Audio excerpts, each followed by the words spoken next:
Breaking news చూస్తున్నాం. AP ఫిరాయింపు ఎమ్మెల్యేలు ఎమ్మెల్సీలు స్పీకర్ విచారణకు మరోసారి హాజరు కాలేదు. 4 గంటల వరకు స్పీకర్ తమ్మినేని సీతారాం వారికి సమయం ఇచ్చినా విచారణకు వారు రాలేదు. మరికొంత సమయం కావాలంటూ స్పీకర్కు ఫిరాయింపు ఎమ్మెల్యేలు ఎమ్మెల్సీలు లేఖ రాశారు.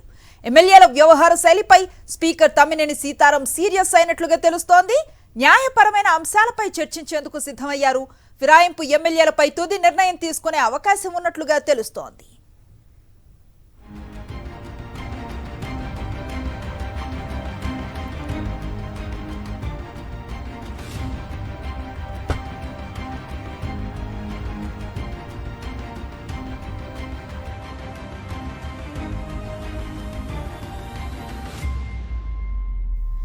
ఇక ఇందుకు సంబంధించిన పూర్తి సమాచారాన్ని మా కరెస్పాండెంట్ రవీందర్ అందిస్తారు.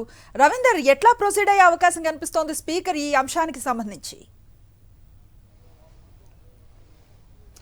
అనుశ్రీ, దీని మీద ఖచ్చితంగా చాలా సీరియస్గానే స్పీకర్ నిర్ణయం తీసుకునే అవకాశం కనిపిస్తుంది. ఎందుకంటే ఇప్పటికే 4 సార్లు నోటీసులు ఇచ్చారు ఫిరాయింపు ఎమ్మెల్యేలకు సంబంధించి, అట్లాగే ఎమ్మెల్సీలకు కూడా నోటీసులు ఇచ్చినప్పటికీ వారెవరు కూడా విచారణకు పూర్తి స్థాయిలో సహకరించట్లేదు. కేవలం 2 సార్లు మాత్రమే ఆనవ రామనారెడ్డి విచారణకు హాజరు కాగా మిగతా 3 ఎమ్మెల్యేలు కేవలం ఒక్కొక్కసారి మాత్రమే హాజరయ్యారు. ఎమ్మెల్సీలు అయితే ఇద్దరు సి రామచంద్రయ్య కానీ వంశీకృష్ణ కానీ ఆ ఇద్దరు కూడా ఒకసారి కూడా విచారణకు హాజరు కాలేదు. ఈ నేపథ్యంలో ఇప్పటి వరకు వేచి చూసినటువంటి స్పీకర్ తమ్మినేని సీతారాం అట్లాగే మండలికి సంబంధించినటువంటి చైర్మన్ మోషన్ రాజు ఇద్దరు కూడా సీరియస్గా ఈరోజు తాడో పేడో తెలుసుకునే విధంగా ఒక నిర్ణయం అయితే ప్రకటించే అవకాశం కనిపిస్తుంది. కొద్దిసేపటి క్రితమే స్పీకర్ తమ్మినేని సీతారాం ఏజీ శ్రీరామ్తో కూడా మాట్లాడినట్టు మనకు సమాచారం అవుతుంది. అట్లాగే మరికొంతమంది న్యాయవాదులను కూడా తన కార్యాలయానికి పిలిపించి అక్కడ మాట్లాడినట్టు సమాచారం అవుతుంది. ఇప్పటివరకు 4 సార్లు నోటీసులు ఇచ్చినా కూడా ఎవరు సరిగ్గా పూర్తి స్థాయిలో విచారణకు హాజరు కాకపోవడం, దాంతోపాటు కొన్ని సాంకేతికపరమైన అంశాలను ప్రస్తావించడం, అట్లాగే వ్యక్తిగత కారణాలను చూపిస్తూ తాము విచారణకు హాజరు కాలేమంటూ పదే చెప్తున్నారు.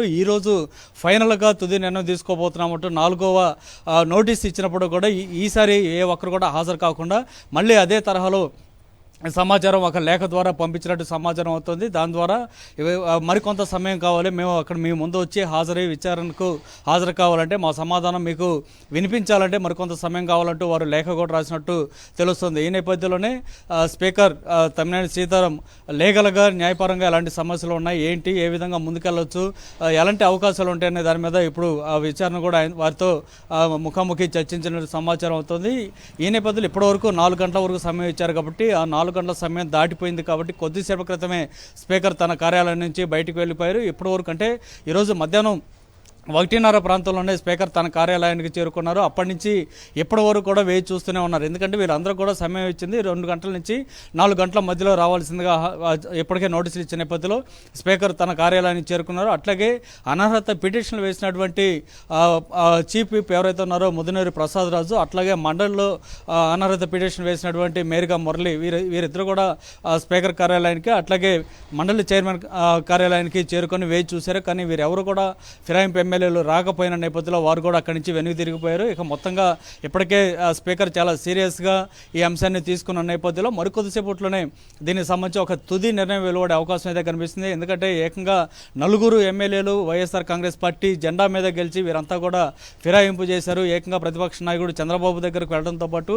ఆయన నిర్వహిస్తున్నటువంటి కార్యక్రమాల్లో పాల్గొనటం, లోకేష్ నిర్వహించినటువంటి పాదయాత్రలో పాల్గొనటం, నేరుగా వారి పార్టీకి సంబంధించినటువంటి జెండాలు భుజాన వేసుకొని తిరగటం లాంటి కార్యక్రమాల్లో పాల్గొన్నారు. అదంతా కూడా రాష్ట్రం మొత్తం వీడియోల్లో కూడా చూసింది, ఫోటోలో పత్రికల్లో కూడా ప్రచురితమైన పరిస్థితుంది. సో దీనికి సంబంధించి నోటీసులు ఇచ్చి వివరణ కోరేందుకు ప్రయత్నం చేసినప్పటికీ విచారణకు వారెవరూ రాలేదు. ఆ నేపథ్యంలోనే అనర్హత పిటిషన్ల మీద మరికొద్దిసేపట్లోనే స్పీకర్ నిర్ణయం తీసుకునే అవకాశం అయితే కనిపిస్తుంది. ఇటు ఎమ్మెల్సీలు సి రామచంద్రయ్య అట్లాగే వంశీకృష్ణ సంబంధించి కూడా మరికొద్దిసేపట్లో మండలి చైర్మన్ ఒక నిర్ణయం అయితే తీసుకునే అవకాశం కనిపిస్తుంది. Thank you Ravinder.